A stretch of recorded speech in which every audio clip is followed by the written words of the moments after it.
জুলাই আন্দোলন সংগ্রামে যারা শহীদ হয়েছেন, শহীদ পরিবারের সম্মানিত গর্বিত সদস্যবৃন্দকে নিয়ে এবং লড়াই করতে গিয়ে যারা আহত হয়েছেন, অনেকে পঙ্গুত্ব বরণ করেছেন, তাদের সম্মানে আজকের এই আয়োজন। এই আয়োজনের সম্মানিত সভাপতি, মঞ্চে বসা কেন্দ্রীয়, আঞ্চলিক এবং স্থানীয় দায়িত্বশীল বৃন্দ, গর্বিত শহীদ পরিবারের সম্মানিত সদস্যবৃন্দ, আহত জুলাই যোদ্ধাবৃন্দ, সুধী মণ্ডলী এবং সাংবাদিক বন্ধুগণ, মহাপ্রভুর দরবারে হৃদয়ের গভীর থেকে মাথা নিয়ে কৃতজ্ঞতা আদায় করছি, যিনি ফেস্টিভালের জাতক থেকে জাতিকে অবসর একটি ইতিহাস সৃষ্টিকারী আন্দোলন, অভ্যুত্থান এবং বিপ্লবের মধ্য দিয়ে মুক্তি দিয়েছেন। আলহামদুলিল্লাহ। যাদের জীবন বিলিয়ে দেওয়া এবং জীবন বাজি রেখে লড়াই করার কারণে আমরা এই মুক্তি পেয়েছি, জাতি হিসাবে চিরদিন আমরা তাদের কাছে কৃতজ্ঞ থাকব। আপনারা লক্ষ্য করেছেন, জুলাই বিপ্লবের পরে 5ই আগস্ট রাতের বেলায় আমরা জাতিকে আহ্বান জানিয়েছিলাম, এই দেশ আমাদের, এদেশের জনগণ আমাদের, সুতরাং সবাই ধৈর্য ধরুন এবং শান্ত থাকুন। ব্যক্তিগত পর্যায়ে কেউ অবশ্যই প্রতিশোধ গ্রহণ করবেন না।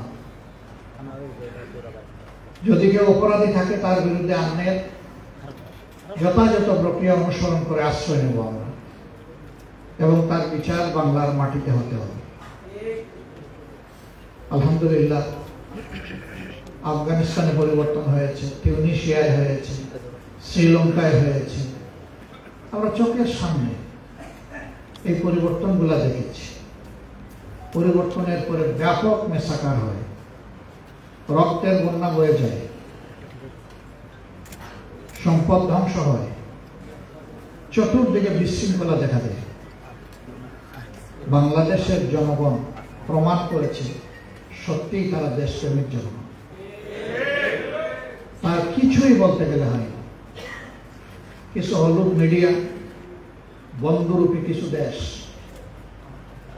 তারা এখানে অনেক কিছু আবিষ্কার করতে গিয়ে ব্যর্থ হয়ে মুখ থুবড়ে পড়েছে। হ্যাঁ, একেবারেই যে কিছু হয়নি তা আমরা বলি না, কিন্তু যা হয়েছে তা আশঙ্কার তুলনায় কিছুই। আর যেটা হয়েছে সেটা কোনো ধর্মীয় কারণে হয়, রাজনৈতিক দুর্বৃত্তদের উপর সব মানুষ সবর করতে পারে নাই, কেউ কেউ আক্রোশ মিটিয়েছে সামান্য। এরপরে এরা লজ্জিত হয়ে চুপ হয়ে গেছে। দফায় দফায় বিভিন্ন ভাবে তারা উৎপাত করে প্রিয় দেশটা যাতে দাঁড়াতে না, কোমর সোজা করে উঠতে না, জাতি যাতে সামনে এগুতে না, যুবকদের প্রত্যাশা যাতে পূরণ না হয়, শিশুরা যাতে ভালো মানুষ হয়, সুনাগরিক হয়, আগামীর দক্ষ নাগরিক এবং নেতা হয়ে গড়ে উঠতে না পারে, এই জন্য এই সমাজটাকে দফায় দফায় তারা অস্থির করার চেষ্টা করেছে। এখনো তারা এটা জারি রেখেছে, কিন্তু আল্লাহ তাআলার বড়ই মেহেরবানি, প্রত্যেকটি দফায় ওদের মুখে চুনকালি পড়েছে, ওরা ব্যর্থ হয়েছে।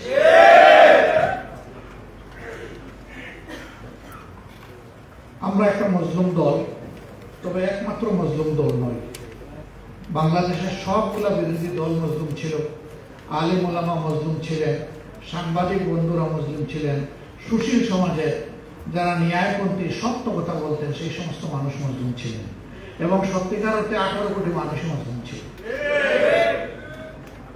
এরা বিভিন্নভাবে মানুষের উপর জুলুম করেছে, খুন করেছে, গুম করেছে, মামলা হামলা করেছে, বাড়িঘর বোল্ডোজার দিয়ে ভেঙে দিয়েছে। বাংলাদেশ জামাতে ইসলামী সবগুলা কার্যালয় কার্যত সিলগালা করে রেখেছে, নিবন্ধন আমাদের কেড়ে নিয়েছে, প্রতীক আমাদের খেয়ে ফেলেছে। শেষ পর্যন্ত দিশাহারা হয়ে আমাদেরকে নিষিদ্ধ ঘোষণা। এইটা কারণে এগুলো শুধু আমাদের, কিন্তু সেই আমরাই ডিসিশন নিলাম। আমরা এই দেশকে ভালোবাসি। আমাদের কোনো দাদার বাড়িও নেই, কোনো পিসির বাড়িও নেই। এই বাংলাদেশ আমাদের প্রিয় বাংলাদেশ, এবং দেশের বাইরে আমাদের কোনো বেগম পাড়াও নাই, তার প্রয়োজনও নাই। আল্লাহ তাআলা এখানে আমাদেরকে পয়দা করেছেন। এদেশের মানুষকে নিয়ে আমরা বাঁচতে চাই মর্যাদার সাথে। এই মর্যাদা হরণ করা হয়েছিল, ফিরিয়ে আনার জন্য লড়াকু সহযোদ্ধারা এই কাজ করেছেন। ছাত্ররা ডাক দিয়েছে, কিন্তু সমাজের কোন শ্রেণী পেশা বাদ যায়নি। আমরা অগ্রাধিকার হিসেবে এই অভ্যুত্থান বা বিপ্লবের পরে আমরা ছুটে যাওয়ার চেষ্টা করেছি শহীদ পরিবারগুলোর কাছে, তাদেরকে সান্ত্বনা দিতে, তাদের পাশে দাঁড়ানোর সেই আকাঙ্ক্ষা ব্যক্ত করতে এবং তাদেরকে সাহস যোগাতে যে ঘুরে দাঁড়াতে হবে, এই দেশকে করতে হবে। আপনার সন্তান, আপনার পিতা, আপনার স্বামী, আপনার ভাই, আপনার বোন, আপনার মেয়ে, যারাই নিহত হয়েছেন জালিমের হাতে, তাদের নাম, তাদের রক্তগুলা প্রত্যেকটা ফোঁটা সোনার আকর হয়ে এই জাতির বুকে জ্বলজ্বল করবে ইনশাআল্লাহ। আপনারা ভেঙে পড়বেন না, আমরা আপনাদের সাথে আছি। এবং শুধু মুখের কথায় আমরা ছিঁড়া বোঝাতে চাইনি, আমাদের সামর্থ্য নিয়ে তাদের পাশে দাঁড়িয়েছি। কিন্তু একতার অর্থ এটি নয় যে সামান্য একটু সম্মানের সাথে তাদের হাতে কিছু তুলে দেওয়ার মাধ্যমে তাদের জীবনের সকল দুঃখ কষ্ট দূর হয়ে গেছে বা দূর হয়ে যাবে, এটা আমরা বিশ্বাস করি। আমরা আমাদের নৈতিক দায়িত্বটাই কেবল পালন করার চেষ্টা করেছি। যারা আমাদের এইটুকু সুযোগ দিয়েছেন, আমরা তাদের কাছে কৃতজ্ঞ। একটি শহীদ পরিবার কাউকেই দেয়, আমাদেরকে প্রথমবার দেয়নি, দ্বিতীয়বার দেয়নি, তৃতীয়বারের সময় বলেছে আসে। আমরা গিয়েছি, আমরা তাদের কাছে বিশেষভাবে দিই। সবগুলা পরিবারকে সামান্য একটা উপহার দেওয়ার সুযোগ পেয়েছে। এই পরিবারটি নিয়ে আত্মবিশ্বাসের তারা আমাদেরকে বলল যে আল্লাহ আমাদেরকে সচ্ছল রেখেছেন। প্রিয় সন্তান জীবিত থাকা অবস্থায় ছাত্র হয়েও আউটসোর্সিং করে, তার কোনো অ্যাকাউন্ট ছিল না, মা বাপের নামে অ্যাকাউন্ট খুলে সেখানে 26 লক্ষ টাকা সে রেখে গেছে। এই টাকা দিয়ে স্বামী স্ত্রী দুইজনই আমরা এই সপ্তাহে উমরা করতে যাচ্ছি, আল্লাহ শুকরিয়া আদায় করতে যাচ্ছি যে জাতির জন্য আমরা আমাদের একটা সন্তানকে উপহার দিতে পেরেছি। আল্লাহু আকবার। আপনারা এই উপহারটুকু যারা শহীদ হয়েছে তার মধ্যে সবচেয়ে গরিব পরিবার যারা, তাদেরটাও তাদেরকে দিবেন, আমাদেরটাও তাদেরকে দিবেন। তাদের এই নৈতিক মূল্যবোধ, অন্য মানুষের প্রতি তাদের এই শ্রদ্ধা, ভালোবাসা আমাদের চোখের কোণা থেকে পানি পড়েছে যে মানবতা বেঁচে আছে, মরে যায়। এই পরিবারটা হচ্ছে শহীদ মীর মুগ্ধের পরিবার।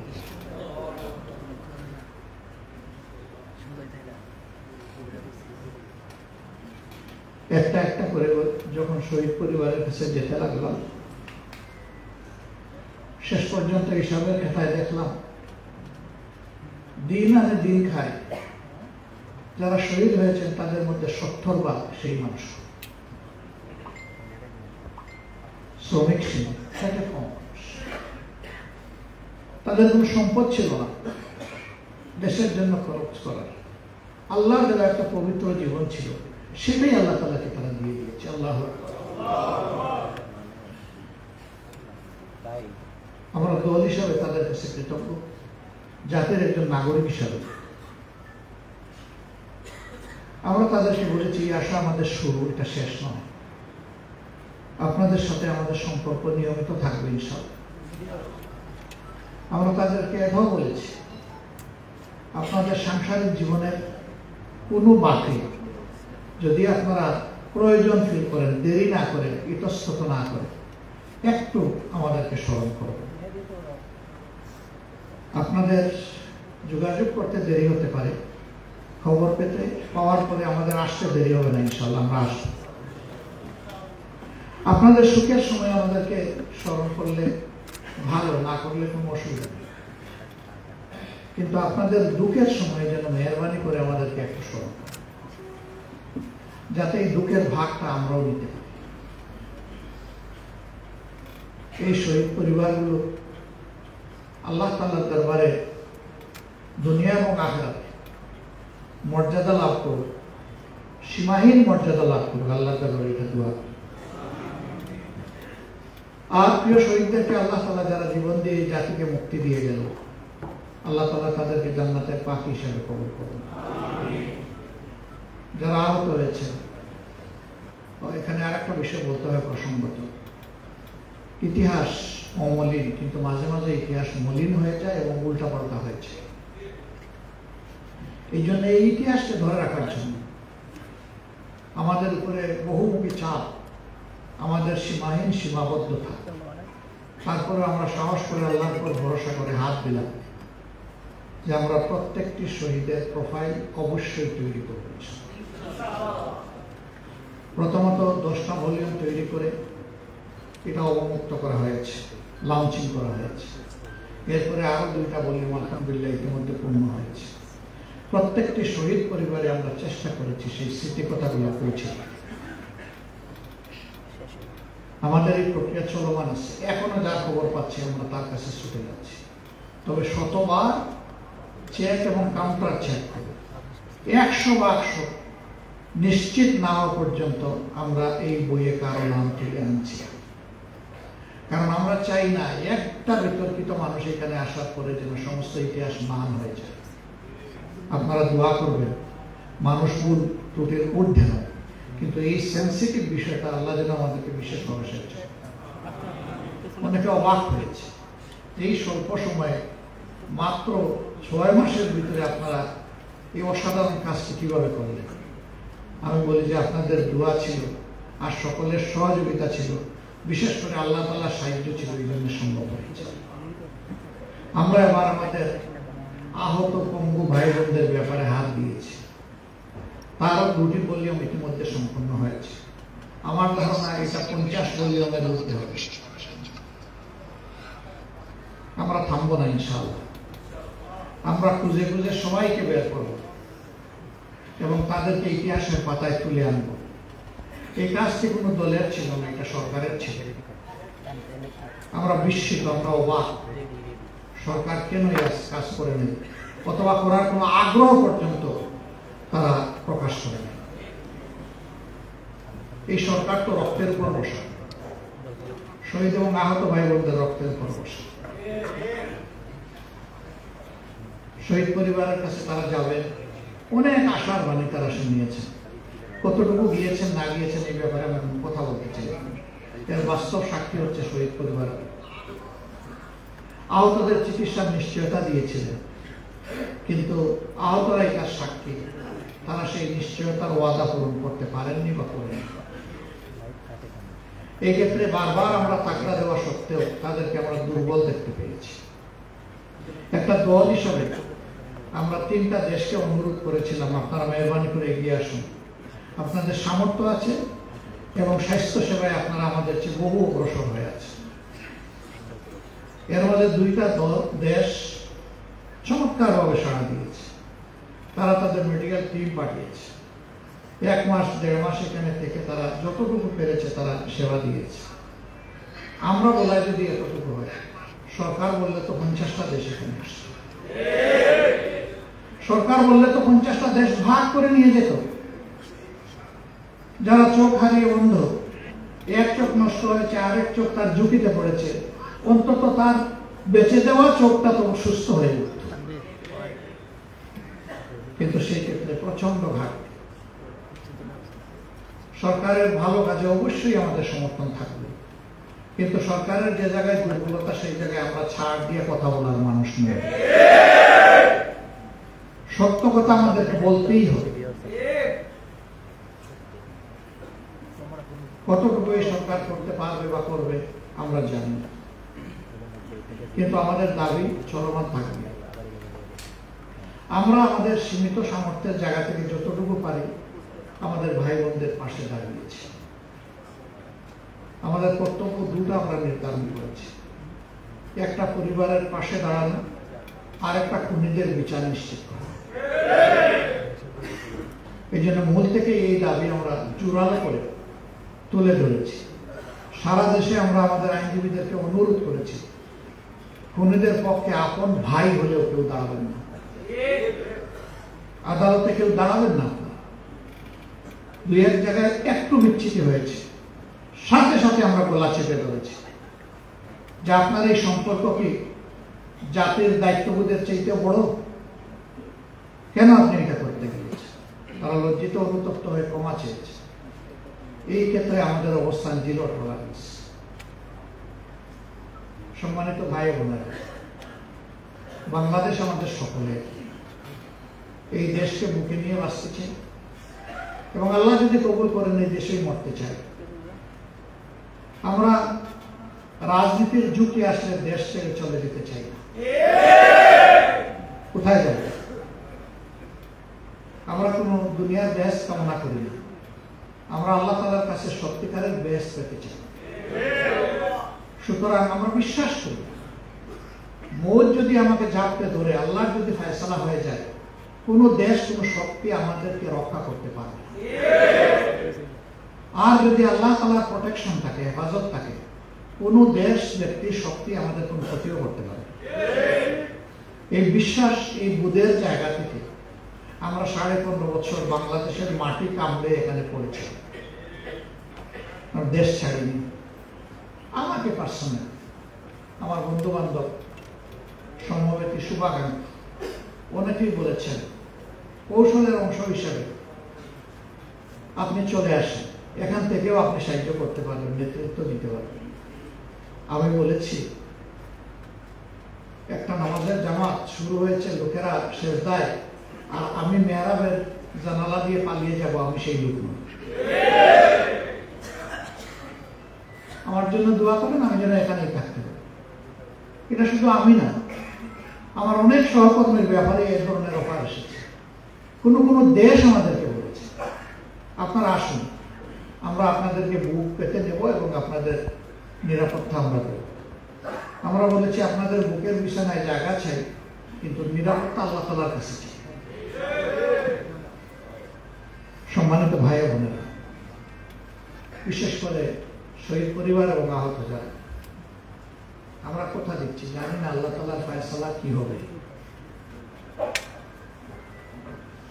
আগামীর একটি দুর্নীতিমুক্ত মানবিক বাংলাদেশ গড়ার ক্ষেত্রে আল্লাহ যদি আমাদেরকে কবুল করে, তাহলে সরকারের দায়িত্ব যদি আমাদের উপরে আসে, আল্লাহ ভালো জানেন, এটা আল্লাহর ফয়সালার বিষয়। আল্লাহ তাআলার ফয়সালা এবং মানুষের ভালোবাসার সময়, তাহলে আমাদের প্রথম কাজ হবে শহীদ এবং আহতদের ব্যাপারে যথাযথ সম্মান প্রদর্শন করা। এটা মুখের শুকনা কথায় চিড়া বিলানো নয়। তারা কেউ এই যুদ্ধের ময়দানে যাননি সরকার থেকে কোনো আর্থিক আনুকূল্য পাওয়ার জন্য, তারা গিয়েছেন জাতিকে মুক্ত করার জন্য। যারা জীবনের কোনো চাহিদা ছাড়াই এইরকম গিয়েছেন, তাদের ব্যাপারে এত হিসাব নিকাশ আবার কিসে? রাষ্ট্রীয় ট্রেজারের হাত তাদের দিকে যাচ্ছে না কেন? একদিকে বিভিন্ন বাজেট পাশ হয়, এর আগে এই বাজেট কেন পাশ হলো না? আল্লাহ যদি সুযোগ দেন, আমরা কোথায় নয় বাস্তবে প্রমাণ করার চেষ্টা করবো ইনশাআল্লাহ। আল্লাহ দিবেন কিনা এটা তার ফয়সালার বিষয়। কেন এই শহীদরা লড়াই করেছে? শুধু কি আওয়ামী লীগকে বিদায় করার জন্য? বরঞ্চ দেশটাকে জুলুম মুক্ত করার জন্য, আবর্জনা মুক্ত করার জন্য। তাহলে দেশটি জুলুম মুক্ত হয়ে গিয়েছে? দেশে কি এখন কোনো অন্যায় অপরাধ হচ্ছে না? দেশে কি এখন খুন খারাপি হয় না? আমার মায়ের ইজ্জত লুণ্ঠন হয় না? শিশুদের জীবন কি অনিরাপদ নয়? কর্মস্থলে শ্রমিকরা কি তাদের জীবনের এবং কর্মের নিশ্চয়তা পেয়েছে? পায় নাই। আল্লাহর কসম, আমাদের রাজনীতি এই জন্য নয় যে আমরা ক্ষমতার তক্তে বসে, চেয়ারে বসে বাংলাদেশের কোন সম্পদ কিভাবে নিজের এবং শ্বশুর পরিবারের আয়ত্ত করা যায় সেই চেষ্টা করব। এই রাজনীতি আমরা করবো না ইনশাআল্লাহ। আমি আমার সহকর্মীদেরকে সাফ জানিয়ে দিয়েছি, আগামীর রাজনীতিতে বাংলাদেশ জামাতে ইসলামের দায়িত্ব হবে নিজের বাবার সম্পত্তি এবং নিজের সম্পত্তি থেকে জনগণের জন্য খরচ করা। যারা সামাজিক দায়িত্বে নির্বাচিত হবেন তারা আগে দলের কাছে তাদের সম্পদ বিবরণী জমা দেবেন, তারপরে দেশের কাছে জমা দেবেন। প্রতি বছর এই বিবরণী দিবেন, আমরা যাচাই বাছাই করে দেখবো আপনার হালত কি দাঁড়িয়েছে। এবং শুধু তাই না, 18 কোটি মানুষের চোখ থাকবে আপনারা কিভাবে কোথায় কি করেন না করেন। আর আল্লাহ তাআলার ফেরেশতাদের চোখ থাকবে নির্ভুল চোখ। সেইটা নিয়ে আগামী দুর্নীতিমুক্ত বাংলাদেশ আমরা গঠন করার অঙ্গীকার ব্যক্ত করেছি। আলহামদুলিল্লাহ, মানুষের সমাজের সংগঠনে কিছু গল্প থাকতেই পারে, আমরা ভুলে উঠতে পারি, কিন্তু দুর্নীতি আমাদের সংস্কৃতি নয়, চাঁদাবাজি আমাদের সংস্কৃতি নয়, দখলদারি আমাদের সংস্কৃতি নয়, মানুষের ইজ্জতের উপর হাত দেওয়া আমাদের সংস্কৃতি নয়। যে দল তার কর্মীদেরকে এইভাবে গড়ে তুলতে পেরেছে, সেই দলের হাতে দেশ আসলে ইনশাআল্লাহ দেশকেও গড়ে তুলতে পারবে। যেই দল তার নিজের কর্মীদেরকে সামাল দিতে পারছে না বা পারবে না, সেই দলের হাতে বাংলাদেশের একজন মানুষের জীবনও নিরাপদ নয়।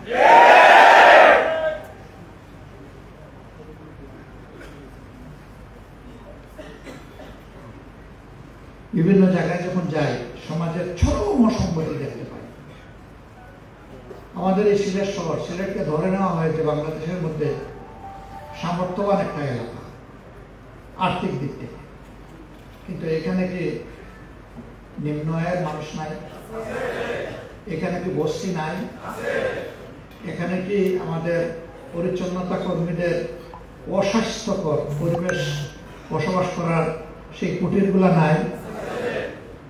এদের কথা কে ভাববে? এদেরকে স্বাভাবিক জীবনে ফিরিয়ে আনার চিন্তাটা কে করবে? এই চিন্তা তো করবে সরকার যারা পরিচালনা করবে তারা। কিন্তু কি দেখতে পাচ্ছি, একটা বস্তিতে একটা সন্তানের জন্ম হচ্ছে অপুষ্টিতে ভোগা মায়ের পেট থেকে। দুনিয়া আসার পরে তার একটুখানি যদি স্বাস্থ্য পরিষেবার প্রয়োজন হয়, তার সামর্থ্য নাই, সেইটা নিতে পারে না। সরকারি হাসপাতালে গেলে মিনিমাম চাহিদা পূরণ করা হয় না, আবার সেখানেও বহু ধরনের অনিয়ম এবং কারসাজি আছে। অনাদরে, অবহেলায়, অযত্নে এবং অপুষ্টিতে যে সন্তান বেড়ে ওঠে, সেই সন্তানের বেঁচে থাকাই যেখানে চ্যালেঞ্জ, তার শিক্ষাটা দিবে কে? ফলে সে শিক্ষার আলো থেকে থাকে বঞ্চিত। একটা সময় অপরাধ জগতের দল যারা, এদের কুনজর পড়ে এদের দিকে, তখন এদেরকে টানে, এদেরকে প্রথমে মাদক বহনকারী বানায়, তারপরে সেবনকারী বানায়, তারপরে বিক্রেতা বানায়, এরপরে জমি দখলকারী বানায়, এরপরে একটা সময় তার হাতে অস্ত্র তুলে দেয়। এই অনাদরে অবহেলায় বেড়ে ওঠা সন্তান যখন তাকায় দেখে ঘর থেকে বের হয়, ওরে বাবা, আমার মাথার উপর তো 17 তলা, তখন বলে যে আমার বাবার রক্ত চুষা ঘামের উপর তোমার এই বিল্ডিং, অতএব তুমি সমাজে কেমনে শান্তিতে থাকো আমি দেখে নেব। এদের মধ্যে ক্ষোভ এবং প্রতিশোধের আগুন জ্বলে ওঠে। আপনি এদেরকে অপরাধী বলে ঘৃণা করবেন, আপনার কোনো অধিকার নেই, কারণ তাকে ভালো মানুষ বানানোর যেহেতু আপনি কোনো দায়িত্ব নেননি, কাজেই আপনাকে আজকে এই দুঃখ কষ্ট এই পরিণতি ভোগ করতেই হবে। তার মানে এটা নয় যে আমি অপরাধকে সমর্থন করছি। আমি বলছি যে অপরাধ কেন হয়। একটা দেশ এবং একটা সরকার যখন এইটুকু উপলব্ধি করবে, তখন আর কোনো মায়ের সন্তান অবহেলিত থাকবে না ইনশাআল্লাহ। এখানে আল্লাহ আমাদেরকে সুযোগ দিলে এখান থেকে আমাদের কাজ।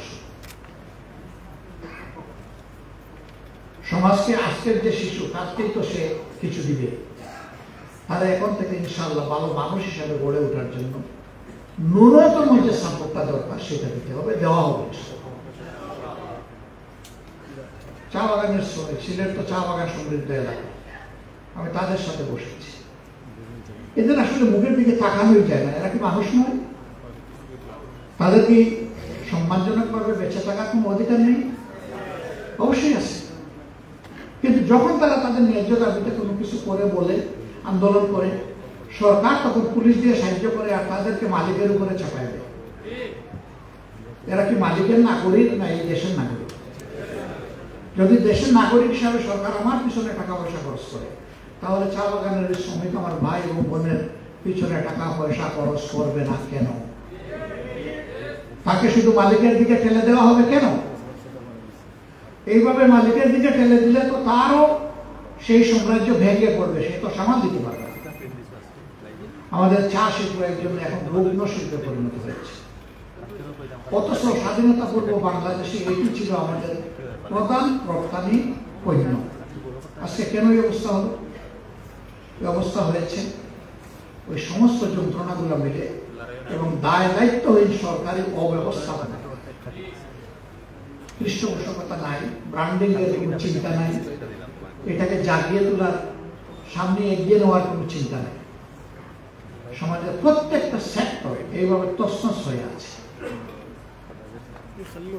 যেখানে আপনি চোখ ফেলবেন, আপনি যদি একজন হৃদয়বান নাগরিক হয়ে থাকেন, সব জায়গায় দেখবেন অসঙ্গতি, সব জায়গায়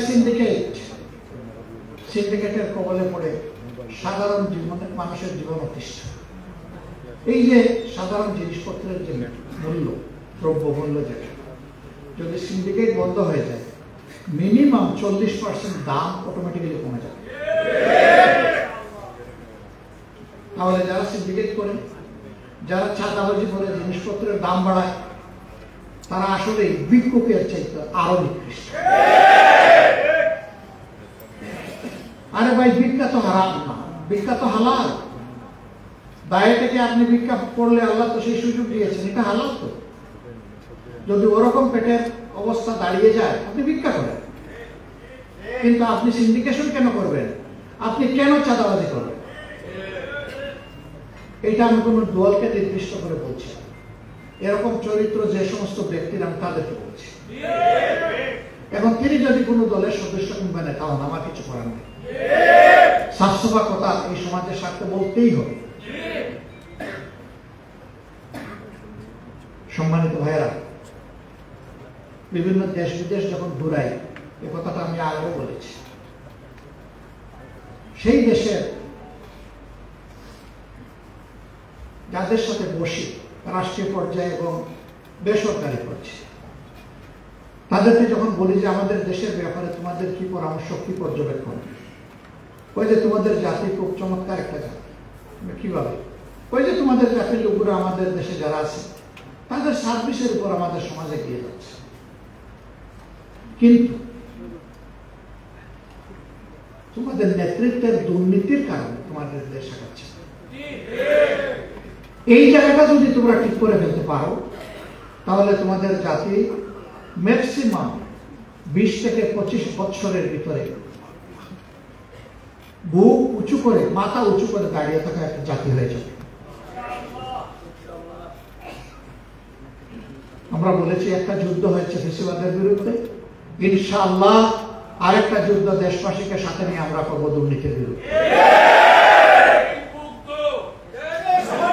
এবং এই যুদ্ধে যেমন ফেসিবাদের বিরুদ্ধে আল্লাহ আমাদেরকে মেহরবানি করে বিজয় দিয়েছেন, ইনশাআল্লাহ এই যুদ্ধে বাংলাদেশের জনগণের বিজয় হবে ইনশাআল্লাহ। এরপরে আমি বিশ্বাস করি 20 নয় 25 নয়, একটা দায়িত্বপরায়ণ খোদাবিরু সরকারের হাতে যদি দেশ পরিচালনার দায়িত্ব পড়ে 5 বছরে এই জাতের চেহারা বদলে যাবে ইনশাআল্লাহ। আমাদের ছাত্র সমাজ তাদের উপর শিক্ষা নামের অভিশাপ চাপিয়ে দেওয়া হয়েছে। এই শিক্ষার কাগজের বান্ডিল নিয়ে দুনিয়ার কোথাও কোনো মূল্যায়ন পাওয়া যায় না, নিজের দেশেও পাওয়া যায়। এই অতদ্য অপদার্থ শিক্ষা তো আমরা চাই না আমাদের সন্তানদের জন্য। আমরা সেই শিক্ষা চাই যে শিক্ষায় প্রত্যেকটি তরুণ তরুণী যুবক যুবতী বিশ্বাস করে যে আমি শুধু আমার মেধা আমার বাপের টাকায় আসছে এখানে আসিনি, বরঞ্চ জনগণের প্রত্যেকটি মানুষের কন্ট্রিবিউশন অবদান আছে আমাকে এই জায়গায় আনতে। একজন বিক্ষোভ ভাই বোনেরও আছে, কারণ সেও কিন্তু তারও পেট আছে, সেও জিনিসপত্র কিনে ওখানে তাকে বের দিতে হবে। ট্যাক্স এবং বিদেশি ঋণ এই দুইটা দিয়েই সবকিছু চলে সরকারের। যদি এই অনুভূতিটা একজন শিক্ষিত নাগরিকের মনে আসে যে আমার দায় আছে এ দেশের 18 কোটি মানুষের প্রতি, কারণ তারাই আজকে আমাকে বড় করেছে এই পর্যায়ে গেছে, তাহলে ঘুষের দিকে হাত যাবে না, চাঁদার দিকে যাবে না, দুর্নীতির দিকে যাবে না, ইজ্জতের উপরে হাত পড়বে না। শিক্ষা প্রতিষ্ঠান পবিত্র অঙ্গন। বরিশাল বিশ্ববিদ্যালয়ের একটা খবর কালকে এসেছে মিডিয়া, আপনারা দেখেছেন। মানুষ কতটা পশুর স্তরে নামবে, একটা শিক্ষিত মানুষ এইরকম পর্যায়ে যেতে পারে চিন্তা করে। এটি হচ্ছে বাংলাদেশের চিহ্ন। আমরা কমিটেড।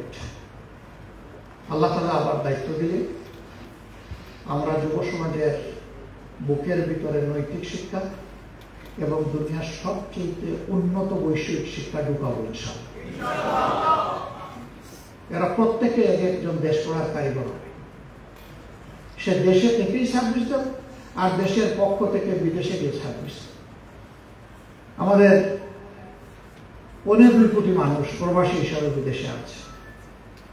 এর মধ্যে 1 কোটির মতো মানুষ তারা অদক্ষ শ্রমিক হিসাবে দেশ থেকে যায় এবং ওই অবস্থায় এখানে আছে।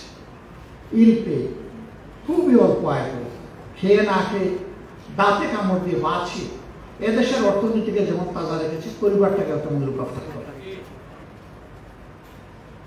এই লোকগুলার হাতকে যদি আমরা স্কিল হ্যান্ড করে একটু ওই যে দেশে যাচ্ছে সেই দেশের ভাষাটা যদি তার মধ্যে তুলে দিতে পারতাম, যদি কিছু বৃত্তিমূলক শিক্ষা ভোকেশনাল ট্রেনিং তার হাতে তুলে দিতে পারতাম, তাহলে এখন সে যা রুজি করে তার চেয়ে 3 গুণ বেশি রুজি করতো। এখন যে কষ্টে আছে এটা না থেকে সে শান্তিতে সেখানে রুজি করতে পারে। আলহামদুলিল্লাহ এই বিষয়গুলোকে আমরা চিহ্নিত করে রাখছি। এখন আমাদের কিছু করার নেই। এখন যা করবো এটি হবে জাস্ট সিম্বলিক, প্রতীকী হবে, কিন্তু এটা দিয়ে বড় ধরনের কিছু করা সম্ভব না। এটা সরকারের দায়িত্ব। আল্লাহ তাআলা যদি আমাদেরকে সেই দায়িত্বগুলো দিয়ে পালন করার সুযোগ দেন, আমরা ইনশাআল্লাহ আমাদের প্রত্যেকটা যুবক যুবতী তরুণ তরুণী এদেশের দেশ গড়ার কারিগর হিসাবে তৈরি করব। পুরুষরা তো তাদের কাজ করবেই, মা বোনেরাও তারা ইজ্জত পাবে এবং তারা নিরাপত্তা পাবে। এর ভিতর দিয়ে তারা তাদের দায়িত্ব পালন করবে। যাদের প্রয়োজন আছে, যাদের মেধা এবং প্রয়োজন অনুপাতে ইনশাআল্লাহ তারা ইজ্জত এবং নিরাপত্তার সাথে তারা কাজ করবে, বসবাস করবে। একটা জাতিকে যদি সমান্তরালিভাবে আমরা গড়ে তুলতে পারি, তাহলে জাতি আত্মনির্ভরশীল, আত্মমর্যাদা বোধ সম্পন্ন। বৈদেশিক সম্পর্কের ব্যাপারে আমাদের কথা একদম সাফ। আমরা কোথাও একেবারে বাস্তবিক অর্থে ইনডিড আমরা কারো কোনো প্রভুত্ব মানব না। প্রভু আমাদের একজনই, আল্লাহ সুবহানাহু ওয়া তাআলা। এমনকি কারো বড় ভাইগিরিও আমরা মানব না। আমরা দেশ ছোট না বড় এটি এটি একটি স্বাধীন দেশ, 18 কোটি মানুষের দেশ। এই দেশ সমমর্যাদার ভিত্তিতে সবার সাথে সুসম্পর্ক গড়ে তুলবে ইনশাআল্লাহ। এখানে প্রতিবেশীরা অগ্রাধিকার পাবে, কিন্তু কোন প্রতিবেশী যদি অব্যাহতভাবে আমাদের অধিকার হরণ করতে থাকেন, তাহলে এই দেশ একসাথে 18 কোটি মানুষ রুখে দাঁড়াবে। আমরা আমাদের অধিকার কারো কাছে বন্ধক রাখবো না, এবং আমাদের আভ্যন্তরীণ ব্যাপারে কেউ নাক গলা এটাও আমরা চাইব না। আমরা মর্যাদার ভিত্তিতে তাদেরকেও মর্যাদা দিব, আমরাও মর্যাদা পেতে চাই। এই ভিত্তিতেই হবে আমাদের বাইলেটারাল এবং ইন্টারন্যাশনাল রিলেশনস ইনশাআল্লাহ। আমরা সেই মর্যাদার দেশটাই চেয়েছিলাম, কিন্তু 54 বছরে আমরা সেই পাটাতন তৈরি করতে পারি নাই, বীজতলা তৈরি করতে পারিনি। পারিনি বলে কি পারবো না? ইনশাআল্লাহ আমাদেরকে পারতে হবে। একটা জায়গা থেকে স্টার্ট আপ করতে হবে, তারপরে ইনশাআল্লাহ আমরা ডেস্টিনেশনে পৌঁছে যাবো। আল্লাহ চাই। এই জাতি পরিশ্রম, আর এই জাতির 42% জনশক্তির বয়স হচ্ছে 35 বছরের নিচে। Very potential nation.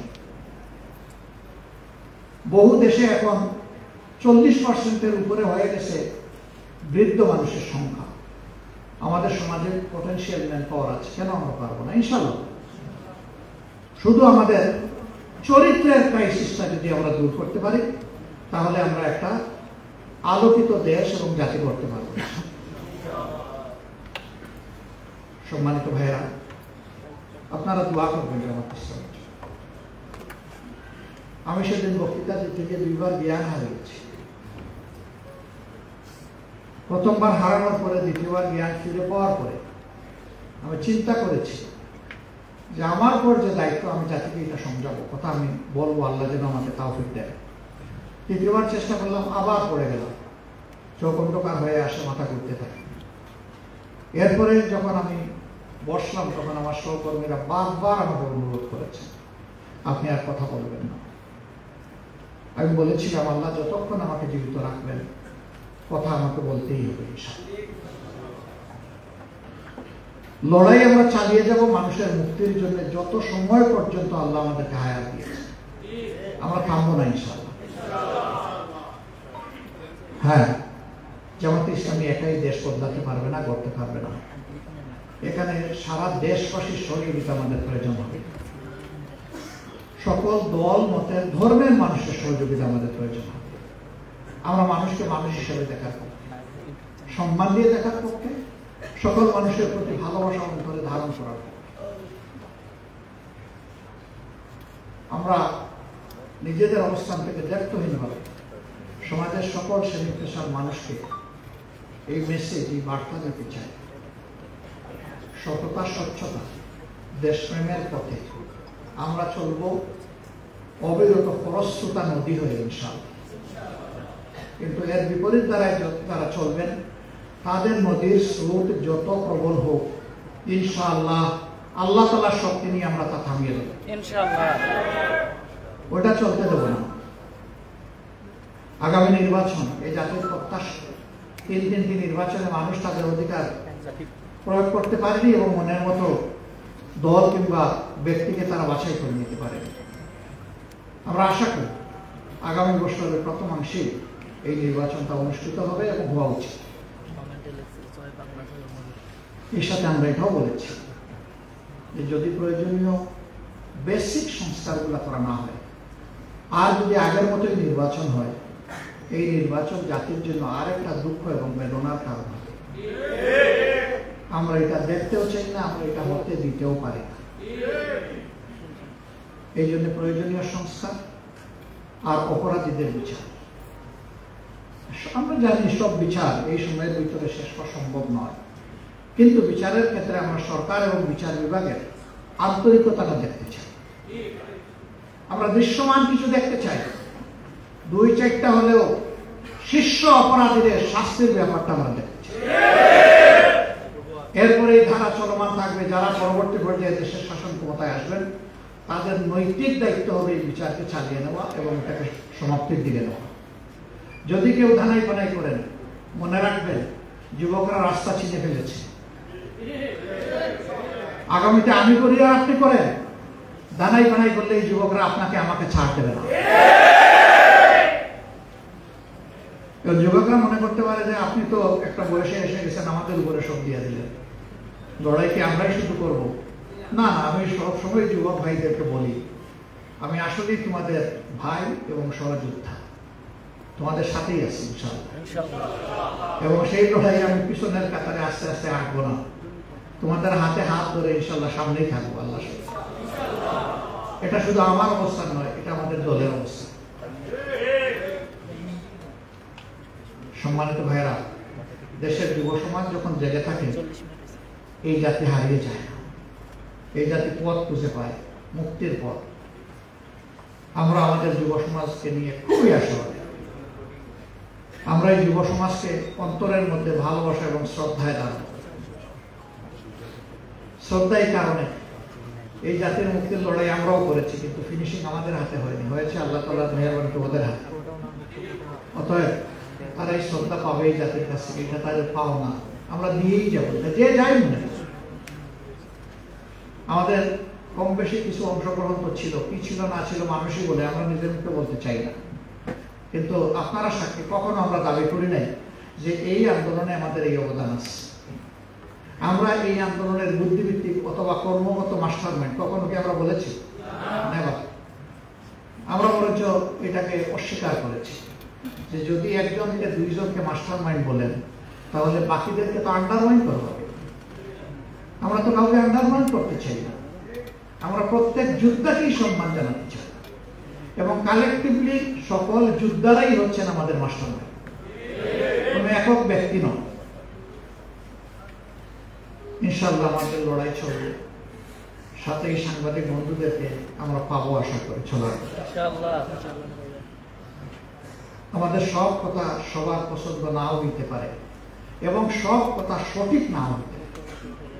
যদি বেঠিক কোনো কথা বলে ফেলি আপনারা দয়া করে আমাদেরকে বলবেন। সমাজের দুইটা সেকশন 4D ডাইমেনশনে দেখে। একটা রাজনীতিবিদ, তাদেরকে সমাজের সব দিকে চোখ রাখতে হবে। আর একটা সমাজের দর্পণ মিডিয়া, তাদেরকেও সব দিকে চোখ রাখতে হবে। এবং এই দুই ফোর্সের যখন যথাযথ প্রপার কম্বিনেশন হয়, সম্মিলন ঘটে, তখন একটা সমাজকে কেউ আর আটকায় রাখতে পারে না, এটা দুর্বার গতিতে সামনের দিকে এগিয়ে যায়। এই জন্য আমাদের বড়ই প্রয়োজন এই বোঝাপড়ার জায়গাটা। ভালোকে বিকশিত করবেন, মন্দকে ধরে দেবেন। যাদের কপাল ভালো তারা সংশোধন করবে এখান থেকে শিক্ষা নিয়ে, যাদের কপাল খারাপ তারা আরো বেঁকে বসবে এবং ধ্বংস হবে। আমরা সৃষ্টির পথে আগাতে চাই, ধ্বংসের পথ থেকে আমরাও আছি, জাতীয় আছি, আল্লাহর কাছে সেই তৌফিক চাই। প্রিয় শহীদ পরিবার এবং আহত ভাইয়েরা, বোনেরা, আপনারা আমাদেরকে ক্ষমা করে দেবেন। অনেক দায়িত্ব আপনাদের প্রতি, স্রেফ খুশি করার জন্য এই কথা বলছি না, আল্লাহকে সাক্ষী রেখে হৃদয়ের গভীর থেকে বলছি। আমার বিবেক বলে এই দায়িত্ব আমরা যথাযথভাবে পালন করতে পারি। আমাদের সদিচ্ছা থাকলেও আমরা পারি, আমাদের এই সীমাবদ্ধতার কারণে আমরা যে পারলাম না, আমাদেরকে ক্ষমা করবেন। কিন্তু আগামী দিনের অঙ্গীকার পূরণে আমরা যাতে পারি সেই জন্য আমাদের জন্য দোয়া করব। যে অঙ্গীকারগুলো আমরা রাখছি সেটা যেন আমরা পূরণ করতে পারি। 3 দিন আগে একটা হৃদয় বিদারক ঘটনা ঘটেছে মাইলস্টোন স্কুল অ্যান্ড কলেজের উপরে। এখানেও যারা নিহত হয়েছে দোয়া করি আল্লাহ তাদেরকে শহীদ হিসাবে কবুল করুন। একজন শিক্ষিত, তিনি যথাযথ একজন শিক্ষিকারে পরিচয় দিয়েছেন, মাহেরুন চৌধুরী। আমি বলি না, তিনি যথাযথ একজন মায়ের পরিচয় দিয়েছেন। ওরকম বহু শিক্ষিকা আছে, বহু শিক্ষক আছেন, তারা মা হতে পারেন না, বাবা হতে পারেন না, কিন্তু তিনি তার জীবনটা উপহার দিয়ে মায়ের পরিচয় দিয়ে দুনিয়া থেকে বিদায় নিয়েছেন। দোয়া করি আল্লাহ তাআলা তাকে জান্নাতুল ফেরদাউসের উচ্চ মাকাম দান করুন। তাকে এবং যারাই নিহত হয়েছে তাদের সবাইকে আল্লাহ তাআলা শহীদ হিসাবে কবুল করুন, আর পরিবারগুলোকে আল্লাহ তাআলা সর্বোচ্চ ধৈর্য ধারণ করার তৌফিক দান করুন। এর বিনিময়ে দুনিয়া আখিরাতে আল্লাহ তাআলা তাদেরকে সম্মান এবং মর্যাদা দান করুন। আর যারা আহত হয়ে কাতরাচ্ছে আল্লাহ রাব্বুল আলামিন তাদেরকে সুস্থতা দান করুন। আসুন আমরা এই জাতির জন্য একটু হাত তুলে দোয়া করি আল্লাহ তাআলার দরবারে। আল্লাহ যেন আমাদের প্রতি রহম করেন। আল্লাহ যেন এই দেশবাসীর উপর শান্তির ফায়সালা দান করেন। আল্লাহ যেন এই দেশকে আগামী দিনের যে কোনো ধরনের ঝুঁকি, চ্যালেঞ্জ এবং ধ্বংস হওয়ার হাত থেকে আল্লাহ যেন রক্ষা করেন। আল্লাহুম্মা সাল্লি আলা মুহাম্মাদিন ওয়া আলা আলি মুহাম্মাদ কামা সাল্লাইতা ওয়া সাল্লামতা ওয়া বারাকতা আলা ইব্রাহিম ওয়া আলা আলি ইব্রাহিম ইন্নাকা হামিদুম মাজিদ। আল্লাহুম্মা বারিক আলা মুহাম্মাদিন ওয়া আলা আলি মুহাম্মাদ কামা বারাকতা আলা ইব্রাহিম ওয়া আলা আলি ইব্রাহিম ইন্নাকা হামিদুম মাজিদ। আস্তাগফিরুল্লাহ আস্তাগফিরুল্লাহ আস্তাগফিরুল্লাহ আল্লাযী লা ইলাহা ইল্লা হুয়া আল-হাইয়্যুল কাইয়্যুম ওয়া আতুবু ইলাইহি ওয়া লা হাওলা ওয়া লা কুওয়াতা ইল্লা বিল্লাহ। আলহামদুলিল্লাহ আলহামদুলিল্লাহি রাব্বিল আলামিন والصلاة والسلام على رسوله الكريم وعلى آله وصحبه وأهل بيته أجمعين. وربنا ظلمنا أنفسنا وترحمنا لنكون من الخاسرين. وربنا آتنا في الدنيا حسنة وفي الآخرة حسنة وقنا عذاب وقنا عذاب القبر وقنا عذاب يوم الحشر. يا رب আসমান জমিনের মালিক আল্লাহ, আপনার কিছু ভাই সামনে মোবাইলটা ঢুকে দিছো তো ওলা ঢুকে দিছো।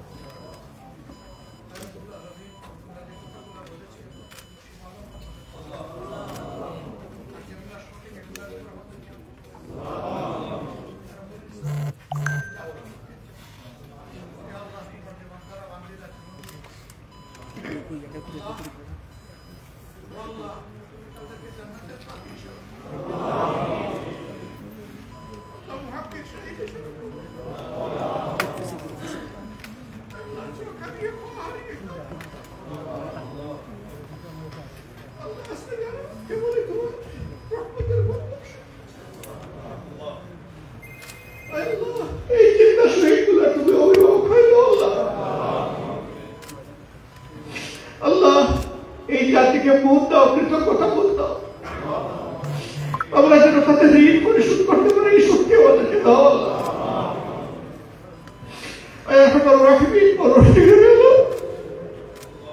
যে জাতির মধ্যে বীর সৃষ্টি হয় সেই জাতি বীরের জাতি হয়ে আল্লাহ, তুমি আমাদের মায়েদের গর্বে বেশি বেশি করে বীর পয়দা করে দাও।